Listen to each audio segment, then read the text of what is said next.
All right, viewers, we should be live.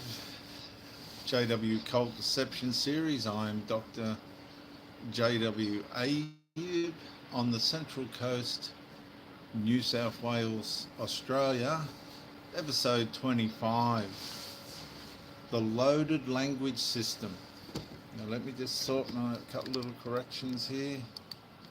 The loaded language system. When words were redefined to control thought. And this is what these cults do. They redefine words to control thought. In episode 24, I showed how constant repetition reinforced institutionalism, organizational theological abuse. And the organizational conclusions were reinforced until familiarity began to feel like truth. Well, in this episode, viewers, I expose the next layer, the loaded language system that shaped perception by redefining words emotionally before ideas could be examined independently. Now, you thought you were hearing natural language, but the words already carried emotional instructions inside them. They were manipulative, theologically abusive manipulation. And control becomes easier when language itself tells you what to fear, trust, reject, and obey. You already know these words: apostate, worldly, spiritual food, the truth, independent thinking. The language did not just describe reality. It framed reality for you before you evaluated it. Now, the loaded language system, the theological abusive use of words, this institutionalized word system within the Watchtower, operates by attaching emotional meaning to specific words and theological words and phrases until the terminology itself begins directing your thoughts. Now, once the Watchtower defines vocabulary, members begin interpreting people, ideas, and evidence through emotionally institutionalized psychological conditioning, and the theological language associated with that, rather than open examination and personal verification of what's being said. And the words stopped being descriptive and became behavioral patterns. That's the institutionalism beginning to work in you, out of you. So teaching point number one, viewers, excuse me. Loaded language compresses complex ideas into emotionally charged labels. Instead of evaluating the actual evidence, the mind reacts automatically to the terminology attached to it. You react to labels before examining facts. You're conditioning, you're associating, you're filtering. You accept predefined meanings automatically.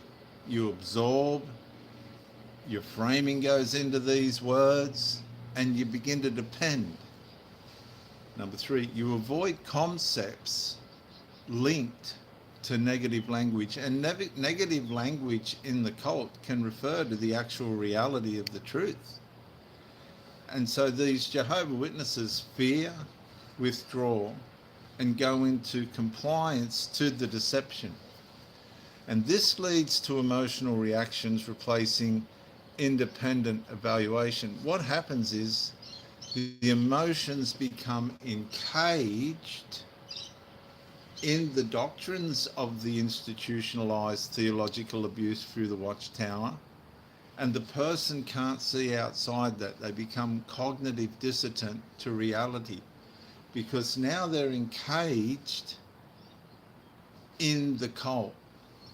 Teaching point number 2. The distortion occurs when the institutionalism, the organizational terminology, the theological abusive use of language becomes the lens through which all reality is interpreted. The labels no longer describe the issue.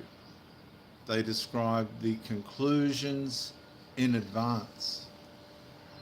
The Jehovah Witness will hear apostate and stop listening. There's immediate dismissal, rejection, and avoidance of anything to do with apostatism, even if it's not real. Number 2, the Jehovah Witness will hear the truth and stop testing. They automatically go cognitive dissident. They accept the deception. They assume everything's all right, and they submit to the theological abusive institutionalism given by the Watchtower. Number 3, the Jehovah Witness will hear a phrase like independent thinking, and they immediately frame it as negative, become suspicious. They go into a fear and become inhibited. And this results in language functioning as a architectural, a mental architectural shortcut around critical thought. They bypass the pathway to critical thought. This is how they cause their members to become cognitive dissidents in the theological abusive Watchtower matrix. It just bypasses the gateway to critical thinking.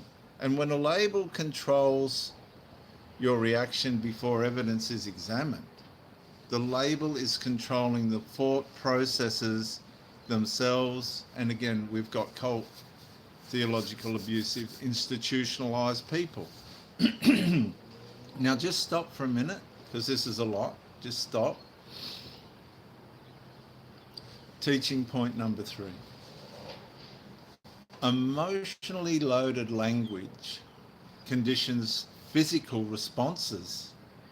Certain terms trigger comfort, other terms trigger fear, other terms trigger disgust, or even urgency automatically, because the nervous system has been trained to associate the language with emotional consequence.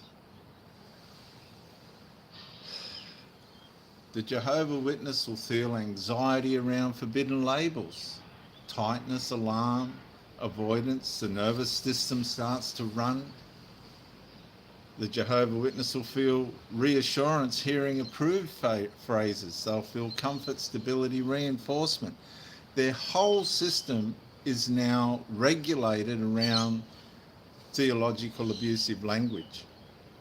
And the Jehovah Witness will react emotionally before thinking analytically. They reflex. Their thinking becomes narrowing under the cognitive dissonance, and their reactivity bends towards the institutionalized teaching, the deceptive teaching of the cult. Now, here's a pattern clarifier. This is how the pattern works. Excuse me. Number one. First, emotionally charged labels are introduced. Number 2. Then the labels are repeated consistently. Then emotional reactions become automatic. Then the labels replace deeper examination and verification. And then the language itself begins directing perception and behavior. That's, again, institutionalized people under theological abusive language at the point where they're completely cognitive dissident. And at that point, words, as the Watchtower known, become control mechanisms. So let's look in the mirror. You may think you rejected an idea because it was false. You may think that, when you actually rejected it because the label attached to it triggered fear before you examined and verified the statement. So whoever defines the language gradually shapes the limits of thought. They will shape your thought. It's called micro-incremental, theologically abusive institutionalization. Big words, but powerful in their meaning. Let's look at a scenario. A Jehovah Witness immediately dismisses criticism of the Watchtower after hearing the source described as apostate, without personally reviewing the actual argument or evidence presented. The psychological layer is the label activates emotional conditioning before analytical reasoning engages. The spiritual layer is discernment is bypassed because the conclusion feels predetermined by the terminology itself. And the physical layer is the body acts and reacts with discomfort, tension, urgency to disengage, and emotional defensiveness before evidence is processed or the statement is verified.